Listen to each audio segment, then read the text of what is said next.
Hello everyone, Partha. তো আমরা আজকে কেমিস্ট্রির বিক্রিয়ার হার নিয়ে কথাবার্তা বলবো। বিক্রিয়ার হার বা বিক্রিয়ার হার কিভাবে পরিবর্তিত হয়, বিক্রিয়ার হার তাপমাত্রার উপর কিভাবে নির্ভর করে বা ঘনমাত্রার উপর কিভাবে নির্ভর করে বা অন্যান্য ফ্যাক্টরের উপর কিভাবে বিক্রিয়ার হার নির্ভর করে, সেই ব্যাপারগুলি নিয়ে আমরা আজকে আলোচনা করব। বেসিক্যালি আমাদের আজকের আলোচনাটা হলো গিয়ে রাসায়নিক গতিবিদ্যার উপর। তো আমরা শুরু করতেছি বিক্রিয়ার হার নিয়ে। প্রথমে আমরা জেনে নেই যে বিক্রিয়ার হার বলতে কি বোঝাচ্ছে। তো বিক্রিয়ার হার হলো একক সময়ে আমার যতটুকু বিক্রিয়া হয় সেই পরিমাণটাকে আমরা বলি বিক্রিয়ার হার। যেমন আমরা একটা উদাহরণ লিখতে পারি, ফর এক্সাম্পল এ থেকে আমাদের বি হচ্ছে একমুখী বিক্রিয়া। আমরা চিন্তা করি এ থেকে বি হচ্ছে, তাতে আমাদের একদম শুরুতে টি ইকুয়ালস টু 0 সেকেন্ডে এ ছিল আমাদের 60 মোল আর বি ছিল না।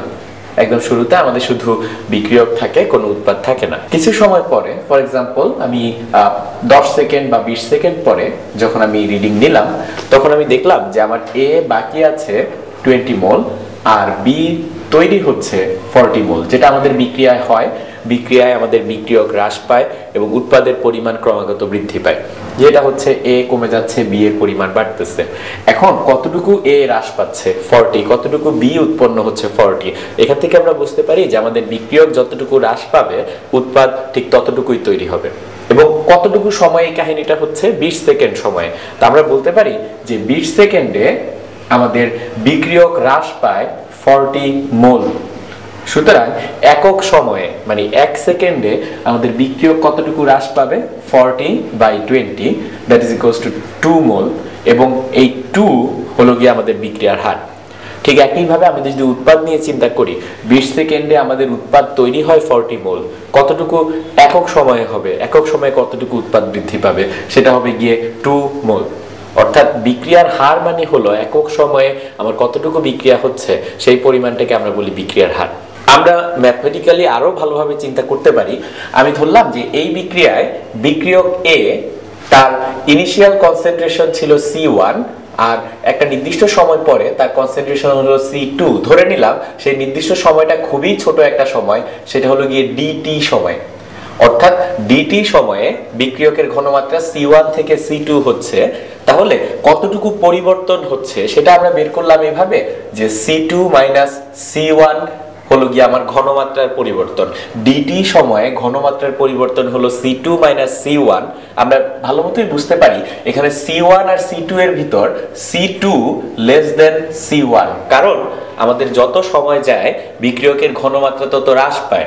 যেহেতু C2 লেস দেন C1, তাই আমরা বলতে পারি এই C2 - C1 যে টার্মটা আমরা পাচ্ছি, এখান থেকে সাপোজ আমি পেলাম dc কনসেন্ট্রেশনের চেঞ্জ, এবং এই চেঞ্জের মানটা আসবে নেগেটিভ। কেন নেগেটিভ? কারণ আমাদের বিক্রিয়ক ক্রমাগত হ্রাস পাচ্ছে, সেটা আমরা বুঝতে পারতেছি নেগেটিভ সাইন থেকে।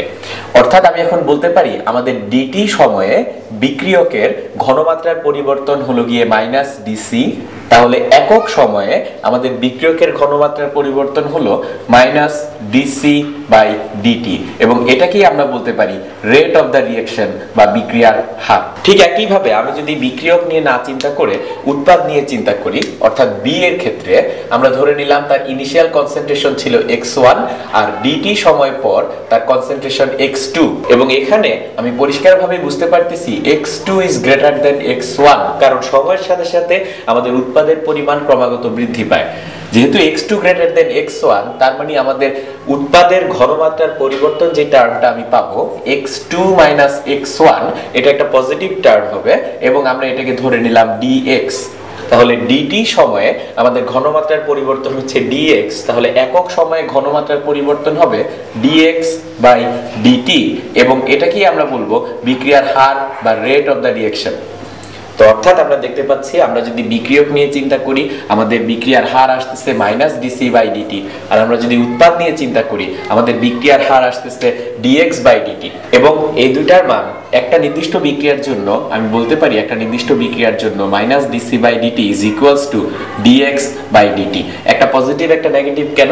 ওই নেগেটিভ সাইন দিয়ে আমরা বুঝাচ্ছি যে সময়ের সাথে সাথে আমাদের বিক্রিয়কের পরিমাণ হ্রাস পাচ্ছে, এবং এই পজিটিভ সাইন দিয়ে আমরা বুঝাচ্ছি সময়ের সাথে সাথে আমাদের উৎপাদের ঘনমাত্রা বৃদ্ধি পাচ্ছে।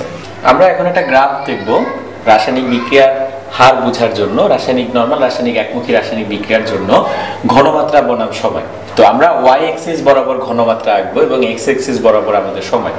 তো তো বিক্রিয়ার দুটো পার্ট, একটা হলো গিয়ে বিক্রিয়ক এবং আরেকটা উৎপাদ। এবং আমরা যেটা জানি যে একদম বিক্রিয়ার শুরুতে আমাদের বিক্রিয়কের পরিমাণ থাকে সর্বাধিক এবং সময়ের সাথে সাথে বিক্রিয়কের পরিমাণ বা বিক্রিয়কের ঘনমাত্রা ক্রমাগত কমতে থাকে এবং উৎপাদের পরিমাণ বা উৎপাদের ঘনমাত্রা ক্রমাগত বাড়তে থাকে। তো আমরা গ্রাফটা যদি প্লট করি যে আমাদের সময়ের সাথে সাথে আমরা ধরে নিলাম একদম শুরুতে আমাদের বিক্রিয়কের ঘনমাত্রা মোটামুটি ম্যাক্সিমাম লেভেলে আর উৎপাদের ঘনমাত্রা একদম শুরুতে 0। যত সময় যাবে আমাদের বিক্রিয়কের ঘনমাত্রা আস্তে আস্তে কমতে থাকবে এবং উৎপাদের ঘনমাত্রা ক্রমাগত বাড়তে থাকবে। তো মোটামুটি এরকম একটা গ্রাফ আমরা পাবো। তো এখন এই বিক্রিয়কের যে ঘনমাত্রা অর্থাৎ আমাদের যেই গ্রাফটা ক্রমাগত নিচের দিকে নামতেছে সেটা হলো গিয়ে আমাদের বিক্রিয়কের ঘনমাত্রা।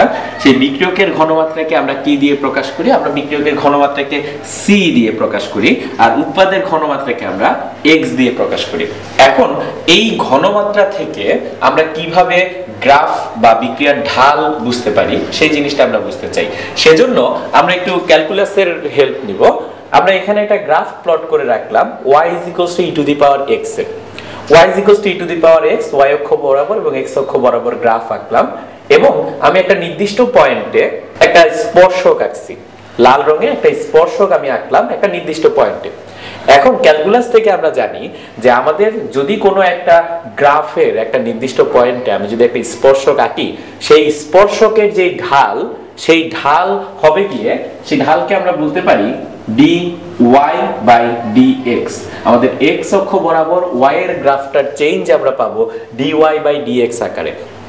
এখন আমরা যেটা করতে চাই আমরা ফর এক্সাম্পল এই যে c যে গ্রাফটা সেই গ্রাফের যে কোনো একটা পয়েন্টে সেই গ্রাফের ফর এক্সাম্পল আমি বললাম যে এই পয়েন্টে আমি বিক্রিয়ার হার বের করতে চাই এই ঘনমাত্রার জন্য বা এত সময় পরে সাপোজ 10 সেকেন্ডের মাথায় আমি বিক্রিয়ার হার বের করতে চাই। সেজন্য আমরা যেটা করব এই পয়েন্টে একটা স্পর্শক আঁকবো।